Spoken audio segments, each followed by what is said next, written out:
మనము చాలా సందర్భాల్లో అసలు జనసేన పార్టీ సిద్ధాంతం ఏంటి, జనసేన పార్టీ ఎక్కడ స్టార్ట్ అయింది, ఇవాళ ఎక్కడ ఉంది, దీని గురించి జనసేన పవన్ కళ్యాణ్ గారు తన పార్టీ క్యాడర్కి కానీ, జన సైనికులు అని చెప్పబడుతున్న యువతకు కానీ, వీర మహిళలు అని జనసేనను నమ్మి నడుస్తున్న మహిళలకు కానీ ఎక్స్ప్లెయిన్ చేయాల్సిన అవసరం ఉందని మనము మన ఛానల్లో చాలాసార్లు చెప్పాము. మీరు కావాలంటే మన పాత వీడియోలు చూడండి, మీకు అర్థమవుతుంది. And very recently Pawan Kalyan గారు రకరకాల ఇష్యూస్లో జనసేన ఆవిర్భావ దినోత్సవం రోజు ఆయన మాట్లాడటం జరిగింది.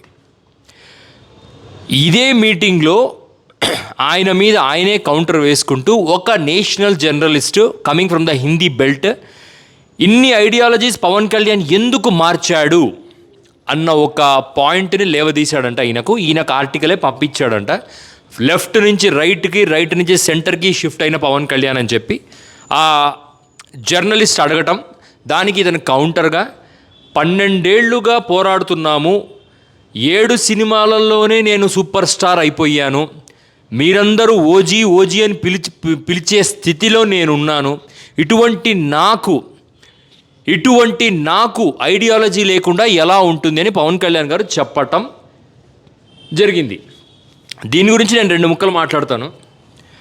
అసలు పవన్ కళ్యాణ్ గారు పిఠాపురంలో ఒక క్లియర్ స్టేట్మెంట్ ఇచ్చాడండి.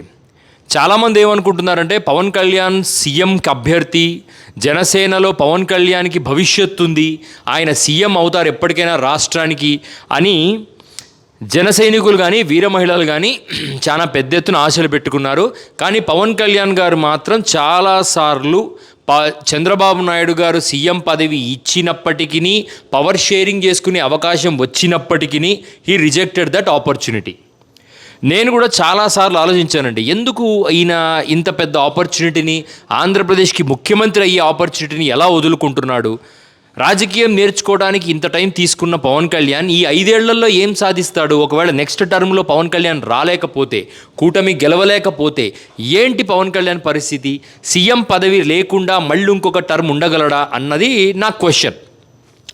కానీ ఇటువంటి సందర్భంలో నేను పవన్ కళ్యాణ్ లాగా ఆలోచించడానికి ట్రై చేశాను. కానీ ఆయనంత గొప్పవాడిని కాదు, కానీ నేను ఆయనలాగా ఆలోచించడానికి ట్రై చేస్తున్నప్పుడు ఈయన పిఠాపురం స్పీచ్ నేను కంప్లీట్గా డెసిఫర్ చేశాను.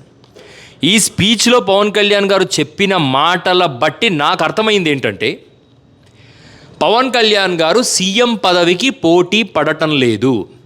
ఆయన టార్గెట్, ఆయన ఫోకస్ సెంట్రల్ గవర్నమెంట్ మీద ఉంది, సెంట్రల్ పాలిటిక్స్ మీద ఉంది. ఇంకా కరెక్ట్గా చెబితే ఆయన గురి ప్రధానమంత్రి పదవి మీద ఉంది. పవన్ కళ్యాణ్ లాంటి అంబిషియస్ యాక్టర్ ఆంధ్రప్రదేశ్ ముఖ్యమంత్రి సీటును అధిరోహించే అవకాశం వచ్చినా కూడా ఆయన ఆ సీటు వైపు వెళ్ళట్లేదు అంటే డెఫినెట్లీ దీంట్లో ఒక హిడెన్ ఎజెండా ఉంటుందన్నది నా అభిప్రాయం.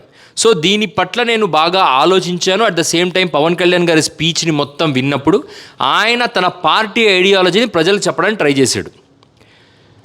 తన పార్టీ సిద్ధాంతంలో ఎక్స్టర్నల్ అఫైర్స్ అంటే దౌత్య సంబంధాలు, ఇంటర్నల్ అఫైర్స్ అంతర్గత సంబంధాలు, external security to India, internal safety, secularism, integrity లాంటి స్టేట్మెంట్స్ చాలా చెప్పాడు. బేసికలీ సెంట్రల్ గవర్నమెంట్ రన్ అయ్యేది ఈ ఫ్యాక్టర్స్ మీద రన్ అవుతుందండి.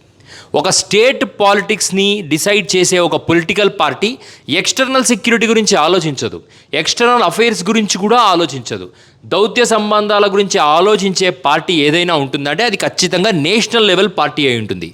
నేషనల్ లెవెల్ పార్టీ అంబిషన్ ఎప్పుడూ ప్రధానమంత్రి పీఠాన్ని అధిరోహించడమే అయి ఉంటుంది. సో పవన్ కళ్యాణ్ గారిని మోడీ గారు ఎన్నోసార్లు పవన్ కళ్యాణ్ నార్మల్ మనిషి కాదు, ఏ ఆంధీ హే అని పవన్ కళ్యాణ్ గారిని పొగుడుతుంటే నరేంద్ర మోడీ గారి పక్కన ఉంటూనే ఆయన నోట్లో బూందీ పెట్టాలనే ప్లాన్ చేశారు చూసారా? అది చిన్న విషయం కాదు. సో ప్రధానమంత్రి పదవికి నేనెందుకు పోటీ పడకూడదు అన్న సాహసంతో పవన్ కళ్యాణ్ గారు జనసేన పార్టీని తీసుకుపోవటం అనేది ఇది ముందు నుంచి డిసైడ్ అయిన ఐడియాలజీయా, లేకపోతే ఈ గెలుపు తీసుకొచ్చిన సంతోషంలో ఏర్పడిన అహంకారం వల్ల ఏర్పడిన ఐడియాలజీయా అనేది మన కాలం చెప్తుంది. కానీ క్లియర్గా నా మాట మీరు నమ్మినా నమ్మకపోయినా రాసి పెట్టుకోండి, Pawan Kalyan is not looking at state politics. ఆయన సెంట్రల్ పాలిటిక్స్ చూస్తున్నాడు. ఇంకా గట్టిగా మాట్లాడితే సెంట్రల్ గవర్నమెంట్లో ప్రధానమంత్రి పీఠం వైపే గురిపెట్టాడు.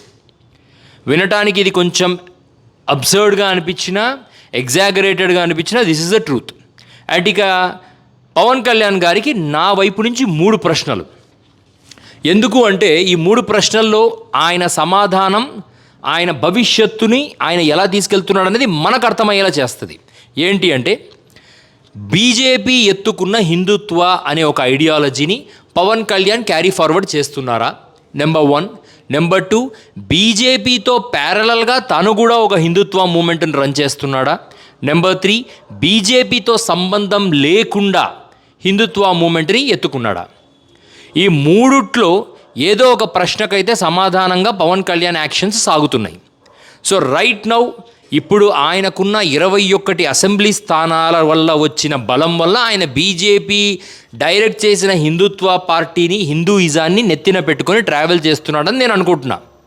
ఇక రాబోయే రోజుల్లో బీజేపీతో ప్యారలల్గా హిందుత్వ ఎజెండాని తీసుకొని, ఎందుకంటే that is a most saleable product in this country. మతం అనేది చాలా ఈజీగా సోల్డ్ ప్రోడక్ట్. సో బీజేపీతో ప్యారలల్గా హిందుత్వ మతాన్ని ట్రావెల్ చేస్తూ తీసుకెళ్తాడో, లేదా బీజేపీకి విరుద్ధంగా తన హిందూ మతాన్ని ప్రజల్లోకి తీసుకెళ్లాలని ట్రై చేస్తాడో కాలం తెలియజేస్తుంది.